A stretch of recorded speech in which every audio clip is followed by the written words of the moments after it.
Oi, Emanuel, bom dia para você, bonjour aqui de Paris, tanto assunto acumulado com você, né? Factual aquela frase que eu sempre digo que de tédio não morremos, infelizmente só notícias tristes, e fico pensando aqui uma parte aqui no teu raciocínio, quer dizer, os bandidos no Brasil, eles têm muita sorte, porque no mundo todo, quem mata policial é preso, isso é no mínimo, e Olha, mais, fica jurado de então, morte, só quer né? dizer assim, no mundo todo, o bandido que mata policial vai pra cadeia, você foi leve, né? Na maioria dos países, bandido que mata policial, ele Pois é, morre de alguma eles maneira. vão realmente. Um Não tiroteio, resistiu. exato, exato. No mínimo, você sabe o que acontece. Então, enfim, esse é o final da história para quem mata policial. No Brasil, a gente vive isso acontecer, vê isso acontecer, e aí o que vai acontecer?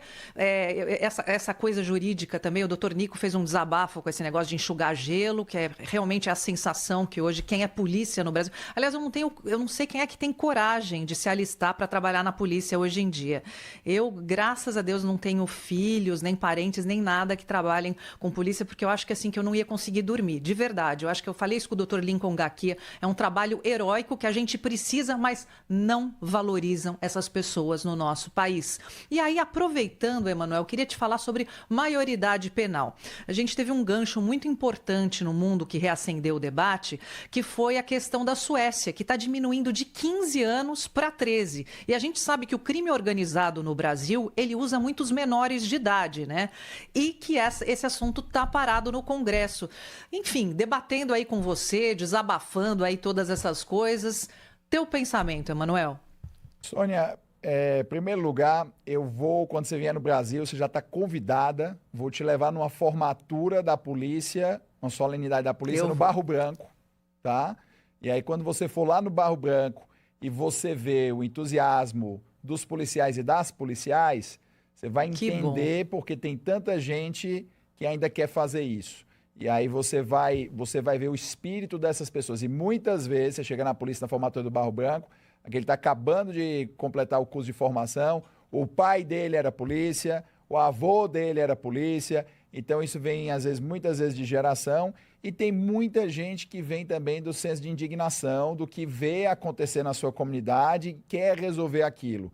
Então a sensação do dever coloca essas pessoas muitas vezes arriscando a vida delas para salvar os desconhecidos. Então a polícia no Brasil, ela sofre de um problema. Eu não estou falando do problema de salário, eu não estou falando de alguns casos de frutas podres que às vezes se encontram ali, eu estou falando de um problema social. Enquanto você no exterior, as pessoas honram os seus policiais, nas paradas militares a polícia desfila junto, no dia da polícia vão as famílias levando as crianças, vão lá os casais, vão as pessoas sozinhas, vai todo mundo prestigiar a polícia.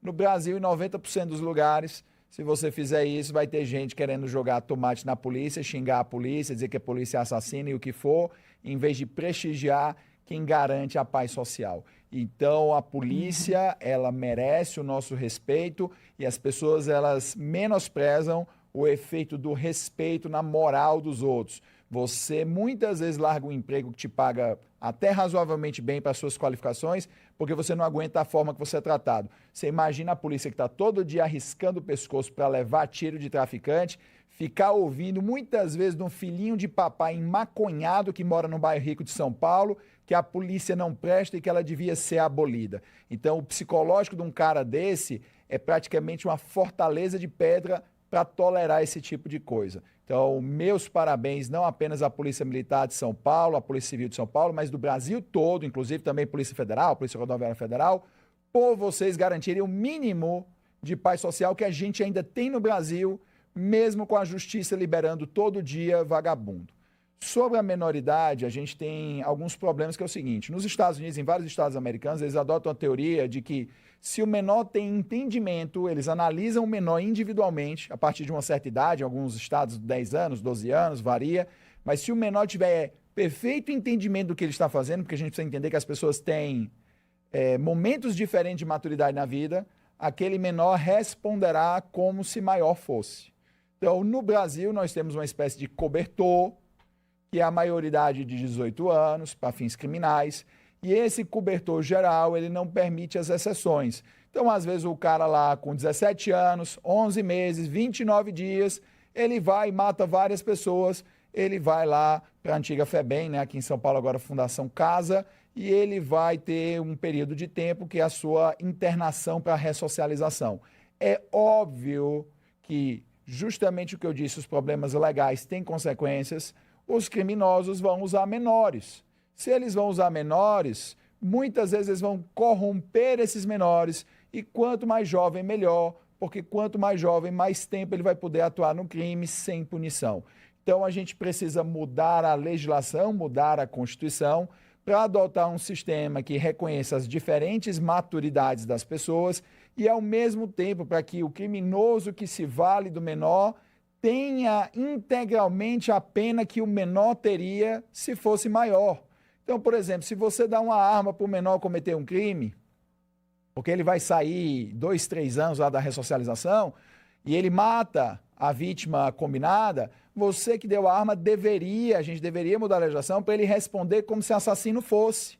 Mas isso não acontece. E é justamente por isso que existe tanto estímulo para a utilização de menor. Então, essas crianças que deveriam estar na escola, elas, por falta, muitas vezes, de oportunidade, pelas famílias desestruturadas, né? A gente sabe que a desestruturação familiar é uma das principais razões do crime. Existem vários estudos nos Estados Unidos que, inclusive, né, sob pena aqui do cancelamento que às vezes acontece, existem estudos seríssimos nos Estados Unidos que dizem que a falta do pai no lar é o maior índice de predição de uma possibilidade de uma criança enveredar por uma vida do crime. Então, a desestruturação familiar, eu não estou dizendo que só existe um tipo de família, não. Acho que tem todo tipo de família, as pessoas vivem como elas quiserem. Eu acredito que você, sendo feliz e não fazendo mal a ninguém, está tudo certo. Você não pode condenar o estilo de vida alheio, desde que ele seja lícito. Só que essa condenação que existe hoje do núcleo familiar, que é a base da sociedade, leva naturalmente a uma falta de figuras que poderiam e permitiriam que essa criança não fosse cooptada de forma tão fácil.